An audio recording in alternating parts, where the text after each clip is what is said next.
ഫാത്തിമ തഹലിയ ഈ പറയുന്ന പോലെ പ്രതിഷേധവുമായിട്ട് രംഗത്തെത്തിയിരുന്നു. അത് പക്ഷേ നമ്മൾ ടി.പി. രാമകൃഷ്ണന്റെ പ്രതികരണം ഒന്നും കണ്ടില്ല. അത് എന്തുകൊണ്ടായിരിക്കാം? അതാണ് അത് ഞാൻ ഉത്തരം നേരത്തെ പറഞ്ഞു. അത് ഫാത്തിമ പ്രതികരിച്ചത് അവരുടെ വിഷമം അവർ പ്രതികരിച്ചു. രാമകൃഷ്ണന് അദ്ദേഹത്തിന് പ്രതികരിക്കുന്നതിന് ലിമിറ്റേഷൻ ഉണ്ടാവും. അതുകൊണ്ട് അദ്ദേഹം പ്രതികരിച്ചില്ല.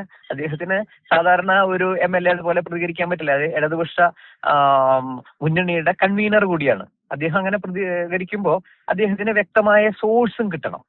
ഇപ്പൊ നമ്മൾ ഈ പറയുന്ന കാര്യങ്ങളെല്ലാം ഹിയർ സേയിങ്ങിലൂടെയാണ്. ഒരു വ്യക്തമായിട്ട് എന്താണ് സംഭവിച്ചതെന്ന് ഒരു പ്രസ് റിലീസ് ഇല്ലാതെ നമുക്ക് പറയാൻ പറ്റില്ല.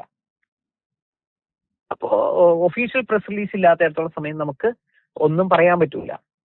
അതുകൊണ്ട് ഇവരൊക്കെ പ്രതികരിക്കട്ടെ. കാര്യങ്ങൾ ഗവൺമെന്റ്, നിങ്ങൾ പത്രക്കാരുൾപ്പെടെയുള്ളവർക്ക് ഈ കാര്യത്തിൽ ഒരുപാട് കാര്യങ്ങൾ ചെയ്യാൻ പറ്റും. അത് ചെയ്യൂ. അങ്ങനെ എന്താണ് സംഭവിച്ചതെന്ന് മറ്റു സാധാരണ ആൾക്കാരെക്കാളും കൂടുതൽ നിങ്ങൾക്കുള്ളിൽ കയറി പരിശോധിക്കാമല്ലോ. അപ്പൊ അതൊക്കെ നിങ്ങൾ ചെയ്യൂ. അങ്ങനെ എല്ലാ പത്രക്കാരും ചെയ്യട്ടെ. അപ്പോ ജനാധിപത്യം വിജയിക്കും.